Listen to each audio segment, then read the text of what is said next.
very easy to be stoic because stoicism lends itself well to lack of judgment, right? If you can keep a cool face, play everything cool, stay calm, stay neutral, stay even, not admit when you're scared, not admit when you're mad or know how, you can live there. You can survive there socially and emotionally. It's a dangerous place to be in a marriage, though. We talk a lot in this community about the invisible load, the mental gymnastics women do to keep the family afloat.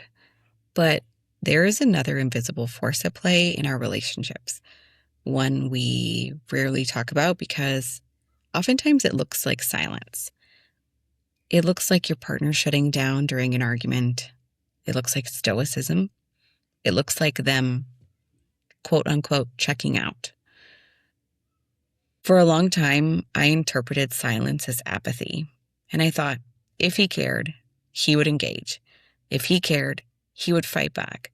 If he cared, he would fix it or do something to show me that he cares.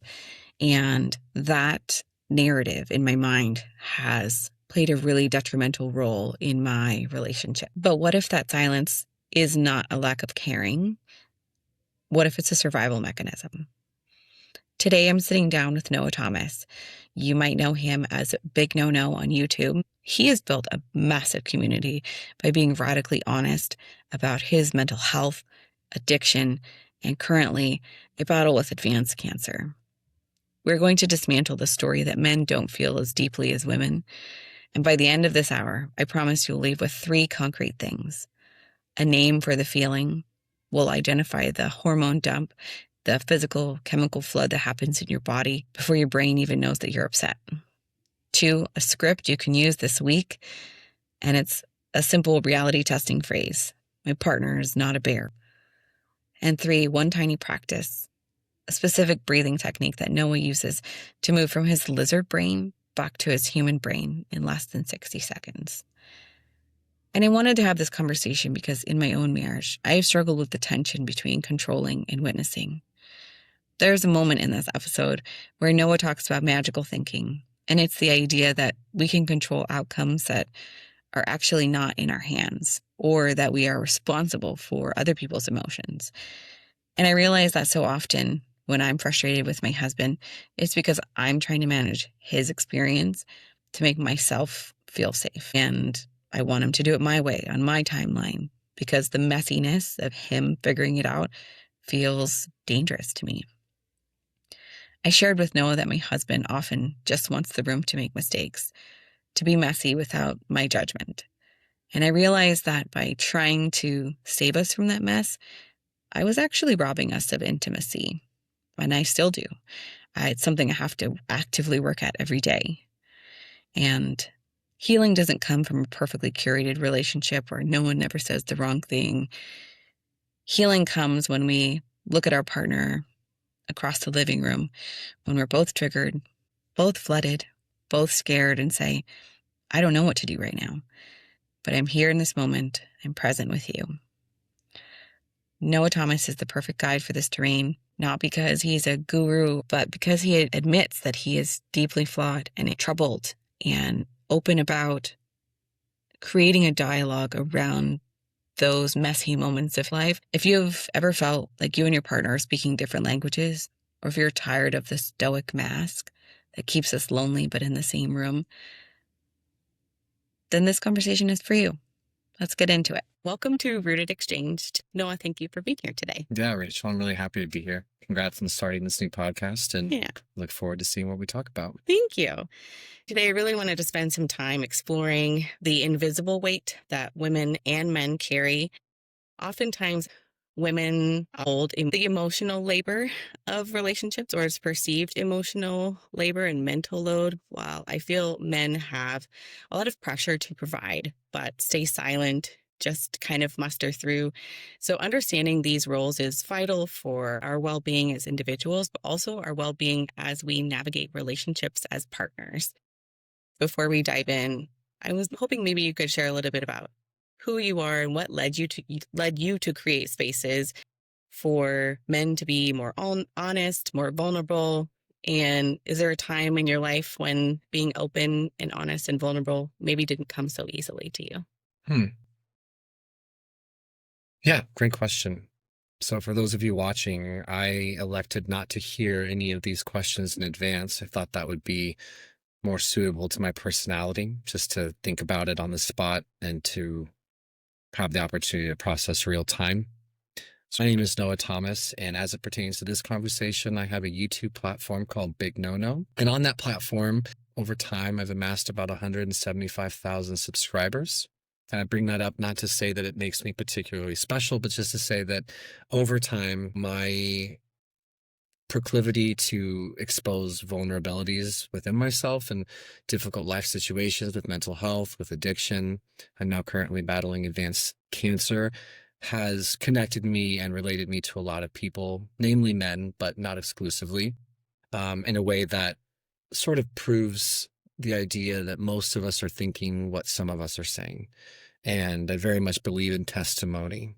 And so when you ask me like who I am, I think I'm just someone who, out of sheer fear of isolation and out of this misguided idea that I was terminally unique when I went through a mental breakdown in my mid 20s, I suffered from clinical depression, anxiety. This experience led me to be hospitalized for a time, lots of psych meds, and just a lot of confusion.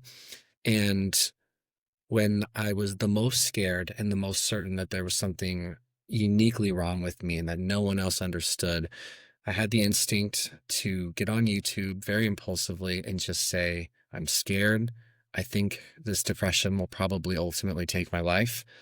Is there anyone out there that's ever been through this? I don't know what to do. And that just created a dynamic of me turning to the internet and being honest and being truthful, which all honestly helped with me learning to be more responsible with how I communicate with people in my real life. And it eventually became kind of like a business of telling the truth, which in some respects was good. In other respects, I've had to learn to create more boundaries.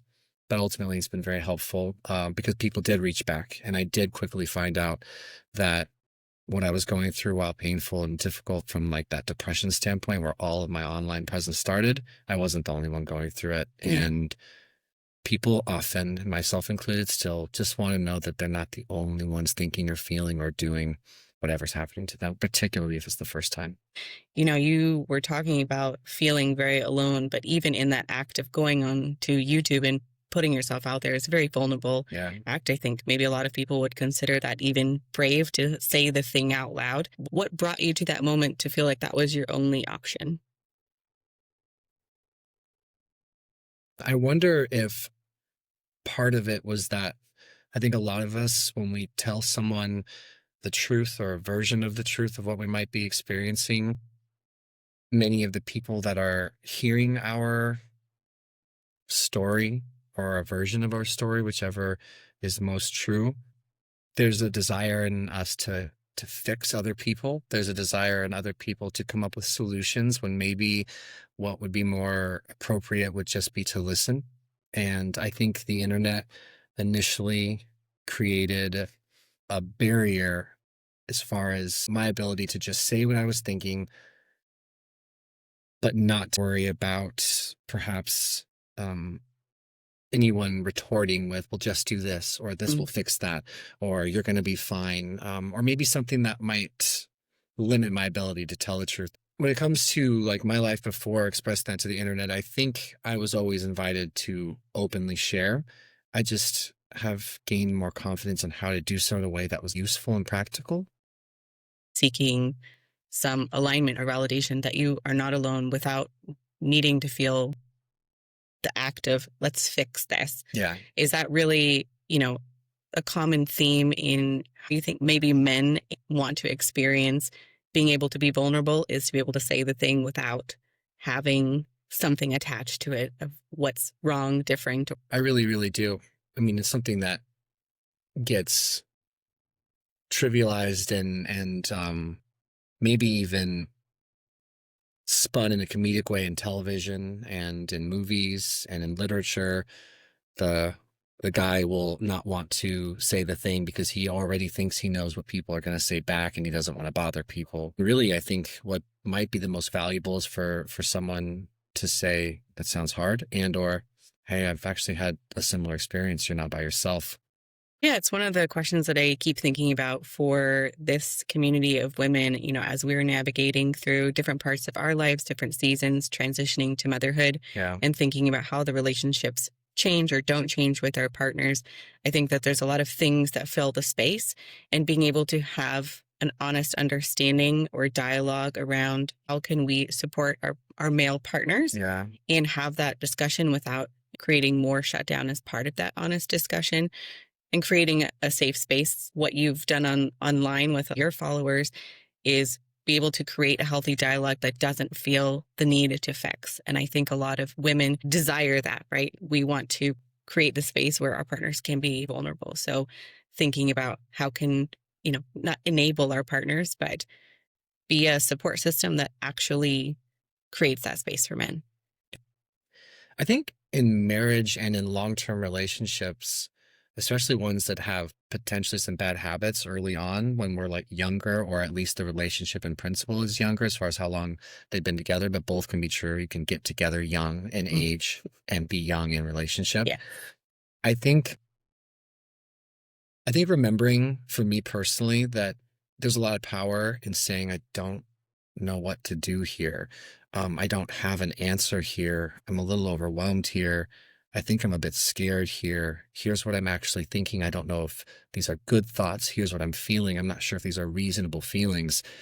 And then as a partner, whether it's my wife telling me this or me saying it back, just to say, hey, thank you for telling the truth. Thank you for saying you don't know. Maybe I don't know either, but we can go from here, right? For me, the more I've been able, and this is still something I'm working on, and I'd like to work on it quickly. I really do have advanced cancer, and I'm trying to make sure I figure out exactly who I am. I like the idea of potentially passing away, being who I was always meant to be. And I think something that I want to do more and more is admit when I don't know Yeah. something, and I need help, and I'm very open to feedback, and there's a lot of power in that. So I certainly think that it's a great place to start, to have the courage to tell your person that you actually have no answers and you have no clues, and you just want to say that out loud. It's a good place to be. There's a lot of potential for growth there. And I think we all want to fix our person. And there are different times, I think, and I'm sure you've experienced this, where one person probably does need to take the reins Mm. in a certain way. Sometimes it's nice to put that away. You can get really close to someone when you do that. I agree. The more conversations I have with my partner and with friends like you, I think that there is a misunderstanding that men actually do know what they want or what they're feeling, but it comes out sometimes it's expressed differently because it's not societally acceptable, or that fear maybe sets in and evolves into a different emotion to show up as a provider. How do you think about that? Yeah. I've always been a talker. I've always been hyper communicative. And as far as cliche dynamics go, I'm more closely related to a feminine connection with emotion than my Mm. wife. She might be the more masculine one as far as tropes and stereotypes go. And I simply mean that in the stereotype of Yes. who communicates which feelings and which thoughts more freely. I have come to know more men who didn't think it was appropriate or a good idea for them to share their feelings, and or didn't have the language to share their feelings, than I ever could have imagined. But almost all of them have proven quite capable of adapting and growing and finding Mm. value in expressing their thoughts and feelings. That I think there's strength in a quiet, action seeking, practical, solution driven behavior. I just think we're the girls, like, okay, I need to fix this. I need to think practically. I need to get out of my emotional brain. If they even have access to it, I need to be into my functional, make a list, get it done, take care of business. I think there's value there too, but swinging the two and balancing the two is hard. Yeah. Where do you think, those hidden things, or even just understanding where those stereotypical behaviors come from, or maybe they do come from trauma in the family, create the most tension between long-term partners?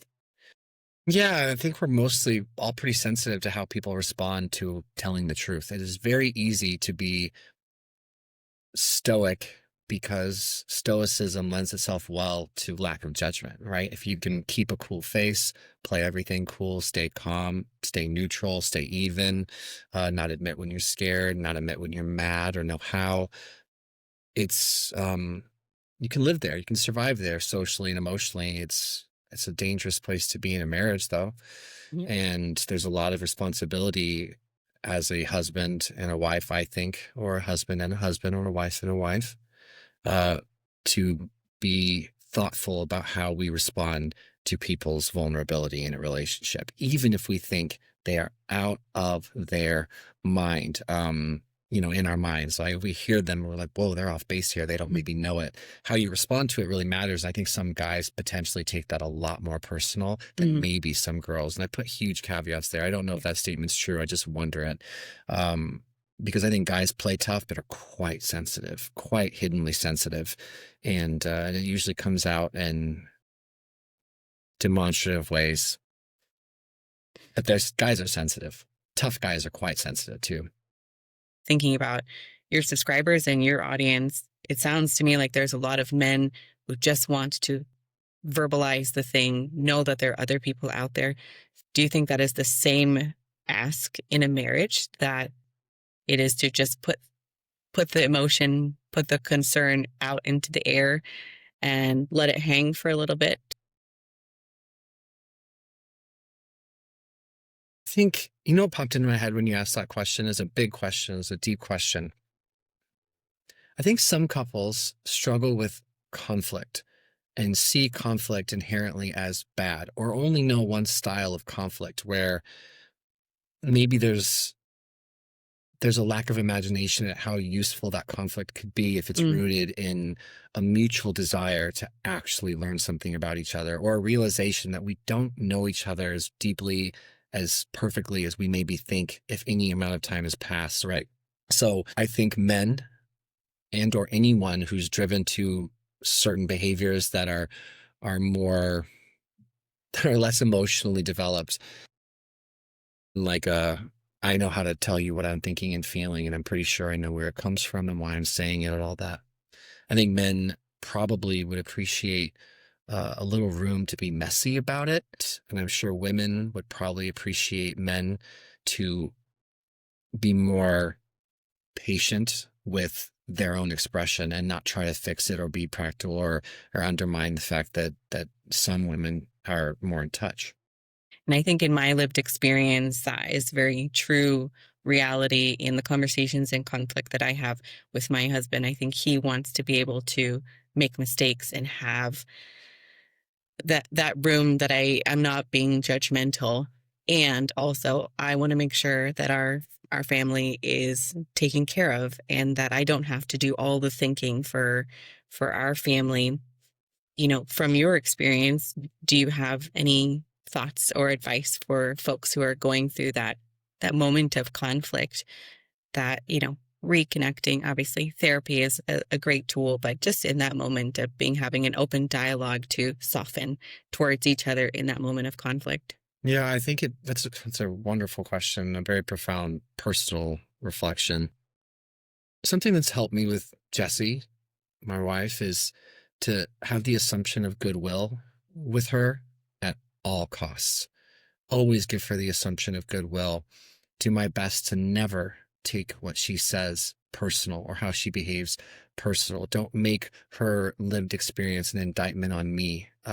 There's something called magical thinking, which I know you know about, and it's really, really bit me in the ass over the years, thinking that I control things that I don't, or I'm involved in things that I'm really not, or I'm the reason things are happening when I'm really not. And kind of, I think just, I have failed so many times in my life, and I have made so many mistakes. And I've just been beat up by life enough to, at least in principle, want to give my wife so much leeway to sort out her lived experience and remember that it's her first time being alive. It's my first time being alive. It's our first time being married. It's our first time going through a struggle in a marriage, or whatever comes. I just try to go on remembering what it was all about anyway. Mm, And I want her to give me that same grace. And then a more practical answer would be that we have to stay calm. And if we can't stay what I have come to know as charge neutral, then we have to break away until we can, because I don't blame anything on her when I get activated or triggered. And when I use those words, I mean hormonally. hmm Um, Like, I'm not a big fan of you made me feel this. I didn't like how you made me anything. It's more like, something was said or something happened and I felt this. I wonder why. I'm a big believer in charge neutral behavior, but I'm also like just a big believer in remembering why you got married to begin with and why you shared your life with them to begin with. And if I can recognize my fallibility, how can I not recognize it in her? And it doesn't dismiss behavior that I don't think is acceptable, but it just gives us space and like, all right, we got to work on it. Yeah. I love this person. I want her to love me, and I'm deeply flawed. Does that make sense? It does. Yeah. And I really like what you were just talking about, and just, well, coming from the perspective of being really kind and assuming the best in each other. I also think that a stopgap for a lot of people is being able to come back to your thinking brain, your rational brain in those moments, and actually taking a little bit of space away. Is there anything, aside from coming from that place of good faith, that your person is not attacking you, really being able to see the situation for what it is, to be able to have that conversation and then come back to it? Outside of the thought of goodwill, Yes. how do you physically deal with your body and your brain and the situation when it's happening? Yes, I think people react very quickly, and that hormone flood comes very quickly. Yes. And practicing and training your brain to not be reactive in that moment, and then identify the feeling that is attached to it versus the hormonal flood that might say, you did something that hurt me. How do you separate that to say, I feel hurt by this? Yeah. Or think tanking this conversation. And this is more like, what are the actions that I might use? And I have a few. One, I believe in box breathing, right? Like, can I get out of my prefrontal cortex, or excuse me, can I get out of my lizard brain and back into my prefrontal cortex? And for me, when I have a hormone dump, when I'm activated, triggered as a cliche term, I have to quickly stabilize my central nervous system. And so I can slow my autonomic nervous system down. I can usually think more clearly. So I do box breathing, but sometimes I have to excuse myself to do the box breathing. It almost sounds silly, but there are certain therapy tools that work, and there are certain tools that read well. Yeah. For me, taking a moment to breathe, usually I tell Jesse this. I'll come back to the box breathing, but I'll say, oh, my brain didn't like that. And I'll separate me from my mind, right? My mind from my brain is what I call it. I do this all the time. It helps me with ruminating personally when I'm obsessing about something. I'll go, like my brain's obsessing about something. I wonder why it's doing that. Or I'll tell Jesse, oof, I just had a hormone dump. My brain didn't like that. I'm not sure why. And if I need to, I will actually just step away. Box breathing is breathing in for 2 to 3 seconds for me through my nose. It's holding it for 2 to 3 seconds. It's exhaling through my mouth audibly, like for 4 to 5, it's holding for 2 to 3, and I rinse and repeat 2 or 3 times. It's wild how calm and clear you can get just by doing that. So box breathing. And then the next one I'll bring up is something known as triple C. It's a reality testing process. I think I have struggled with reality testing, and sometimes still do very often. That's also a trap of not telling people what you're really thinking, as you're left to your own devices to decide, am I living in reality or is it my reality, right? And we all get lost there multiple times a day. It's a normal thing. But triple C is something called catch it, check it, change it. And the main thing as it pertains to conflict with Jesse, be it a healthy conflict or one that's kind of not going anywhere that's useful, namely when people are way too activated, where it's like, okay, we can't hear each other anymore, is to go catch it, untriggered, which just means my cortisol, my adrenaline or something just skyrocketed. Right. Check it. Am I in danger? Do I know this person did or said something inherently to hurt me? Am I sure? Is there anything actually wrong right now where my rights been violated is a big question I ask myself. It's like a yes or no thing real quick in time, and then change it. I'm activated. I'm not sure why, and I'm going to figure out why over time. You were saying that emotional flood and separating that you're not being attacked by a bear. Yeah. We all feel that reaction all the time. Which we're not saying there's a bear. You're saying the thing, like how you experienced it. Yeah. But the reality is you're not being chased by a bear, but your body is trying to protect you like 100%. It is. And so being able to identify that and say that out loud is a really quick tool, I think, that a lot of people could benefit from, to say, my partner is not a bear. What is it? And then I can go internalize, process that, or have that conversation that needs to come after. Exactly. It's a skill, though. Yeah. I mean, Recognizing when you're triggered is a skill. Reality testing situations is a skill, which means it takes practice, which Yeah. means you'll probably do it wrong. I know I have. And then understanding the value of practical solutions and seeing, having the imagination to say, like, okay, if I learn how to do these things, be it triple C, be it box breathing, be it mindfulness, whatever you want to say, if I actually learn how to do these things, how could this play out in real time Yeah. in the future with my partner for just general wellness and general uh, calm and peace in the relationship? Because there will always be disagreements, and you will think different things, and some people will misbehave, in my opinion, at different times. It's not like anyone's perfect. Some people will be malicious in intent in the moment, and you will spot those too. It's not like because your person loves you doesn't mean they can't be cruel.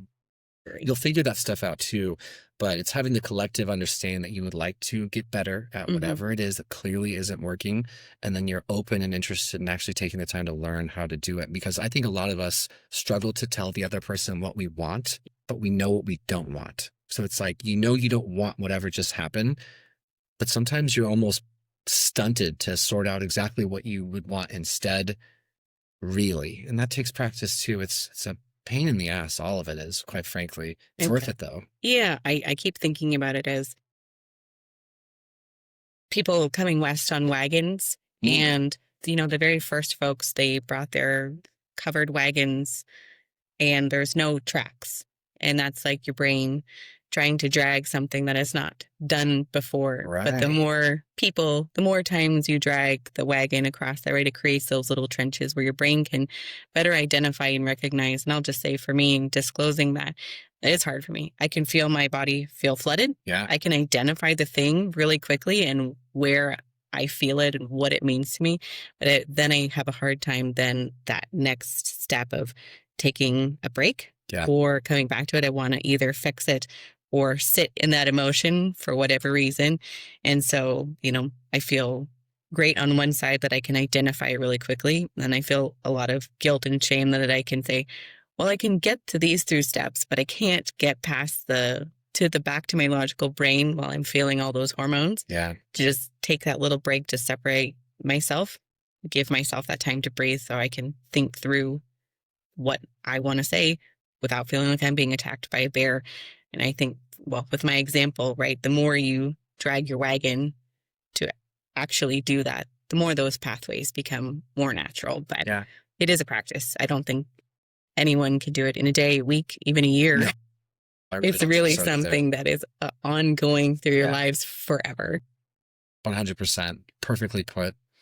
Figuring out what you actually want and advocating for yourself, particularly in a relationship that already has a lot of time equity, it's scary because there is a chance. It's not often, I don't think that works out this way, but there's an actual real chance that what you want is not something the other person understands how to give, or maybe in a really dire situation won't give.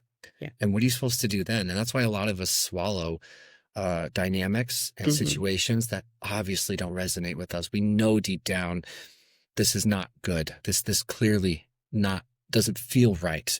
And so you have to like weigh the checks and balances of, okay, well, loving your partner is accepting your partner. And there's like, what's the difference between what you can't accept and what clearly is killing you Hmm. metaphorically?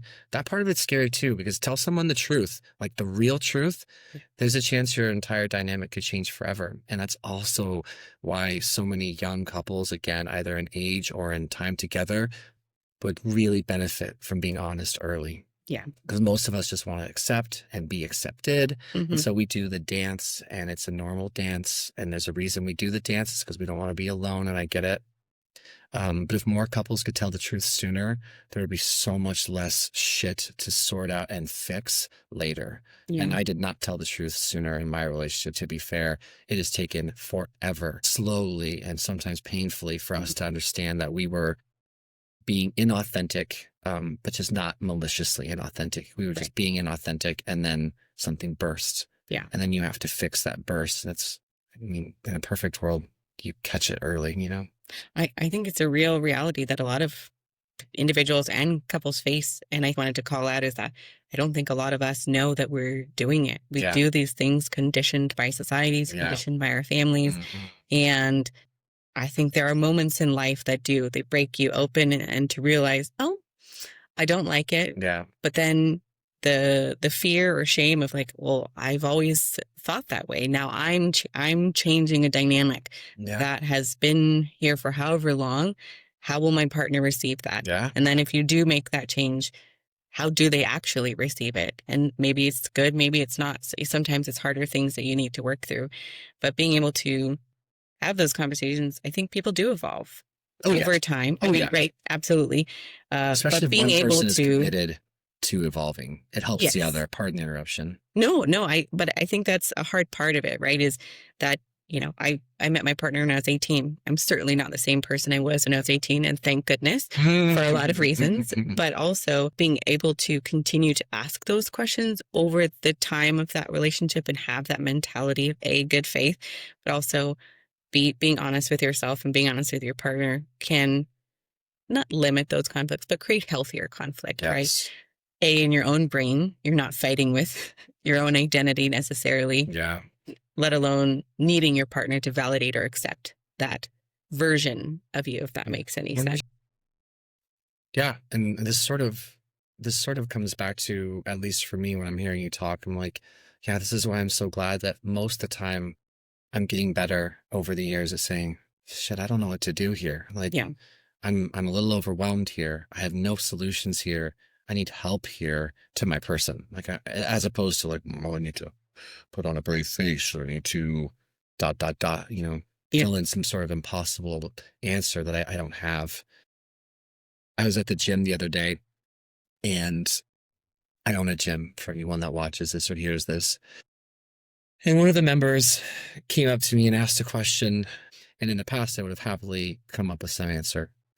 And I was like, you know, I'm just going to tell him I have no idea. Mm. But I'd be happy to help him explore it. We can try to figure it out together. I was like, I have no idea. Yeah. Translate that to more relationships for me, and it's always for the better. It also makes me realize how little I actually know and how confusing all of this really is as far as life and marriage and relationship and the human experience. It's a lot for all of us. Yeah. It's just a lot. And Yeah. so How does that strengthen you? Do you feel like being vulnerable creates an opportunity to be a stronger version of yourself? that's a great question. I have a very quick answer for you. People know when other people are lying. People know when other people are saving face. You might not know where or how or what exactly is going on, but everyone can sense when someone's full of shit, even if it's a little bit or a lot of bit.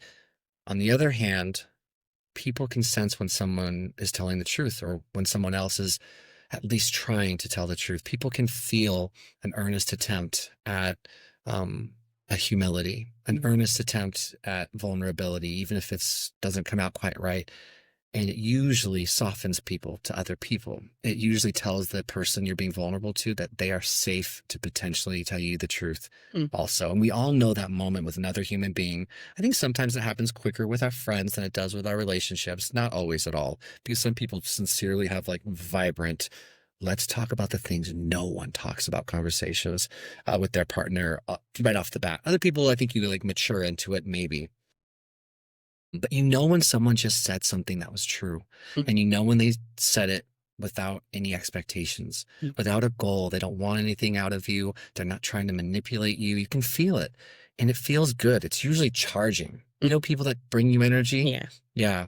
And people that take energy from you. And usually I think the give and take has a lot to do with how authentic they're being with you or how in touch they actually are with themselves.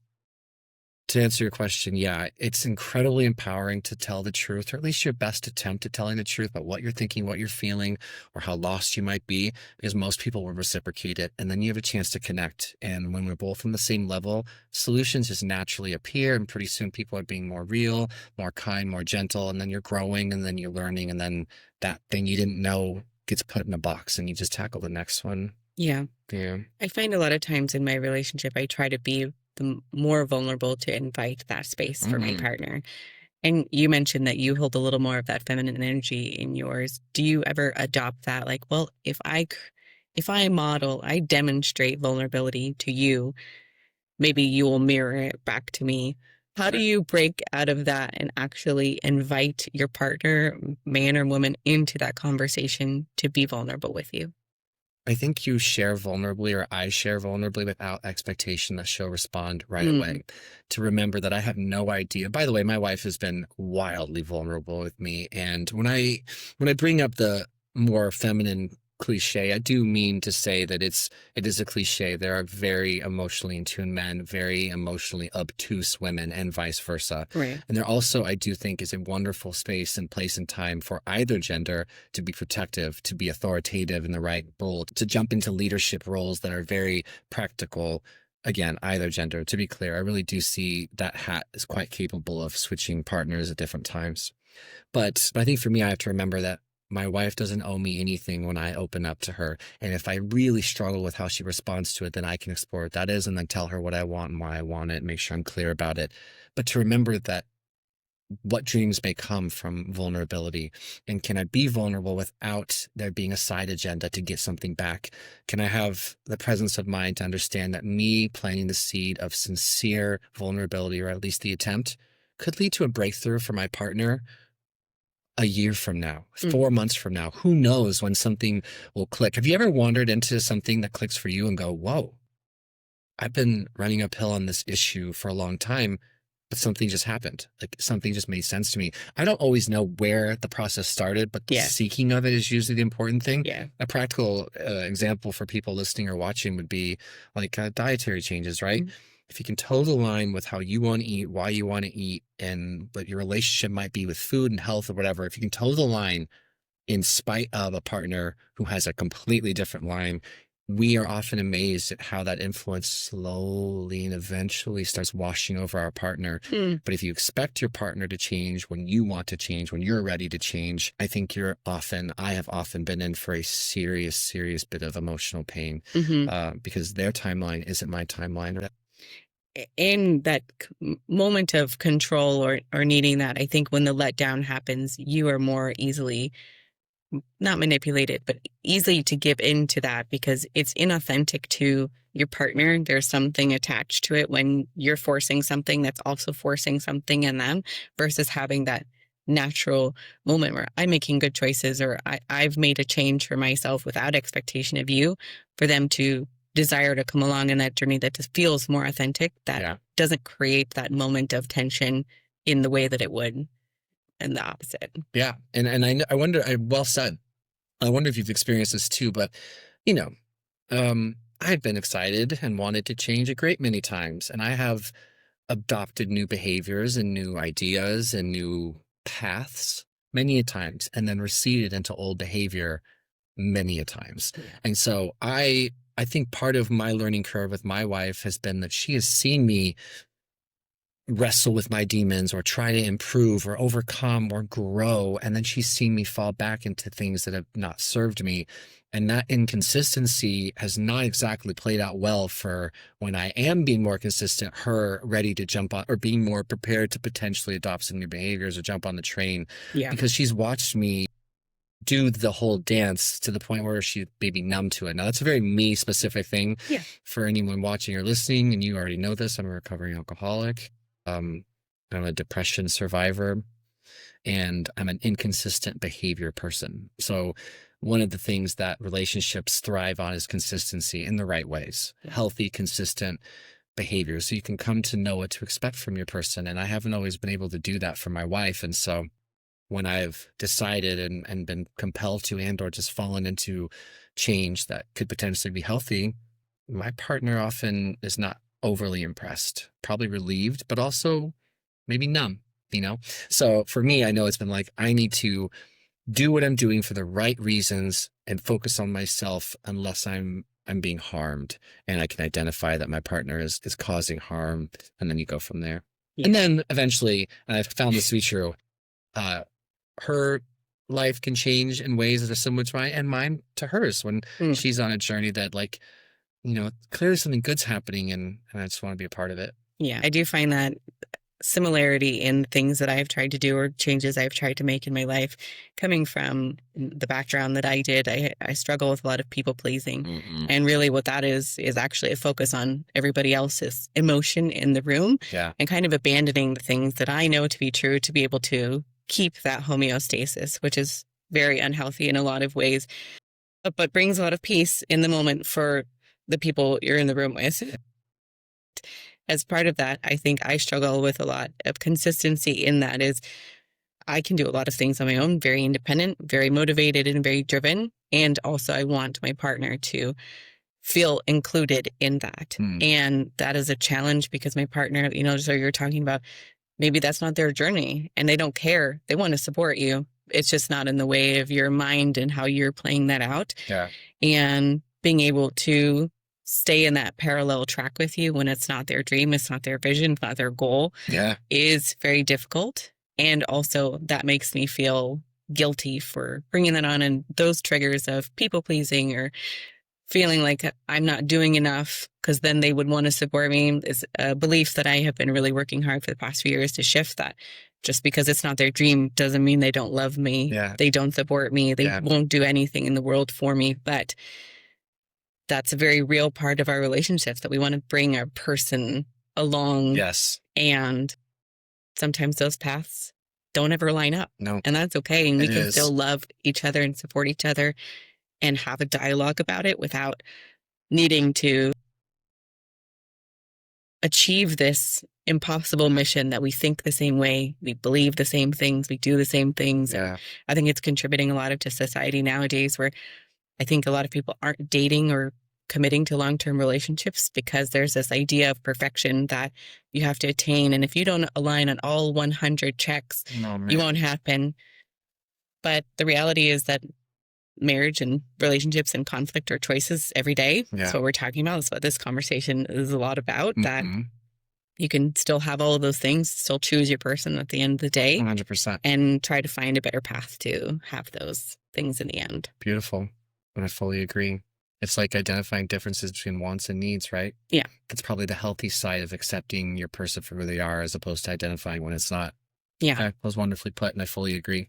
If there's one thing to kind of close out the conversation about inviting your partner in and being vulnerable, from your experience and hearing from the men on your channel, is there one piece of advice or something for folks to ruminate on how they can invite that healthy dialogue and vulnerability into their relationships? One piece of advice. I'm trying to think calmly about what's been the most impactful for me.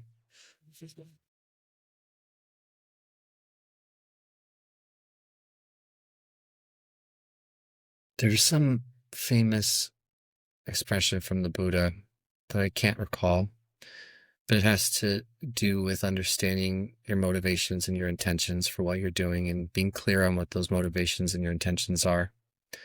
I would probably say that one piece of advice is to make sure that you're telling the truth and you know why you're telling the truth. And if your truth is geared towards creating someone else to be different or to change, then usually that hasn't worked for me.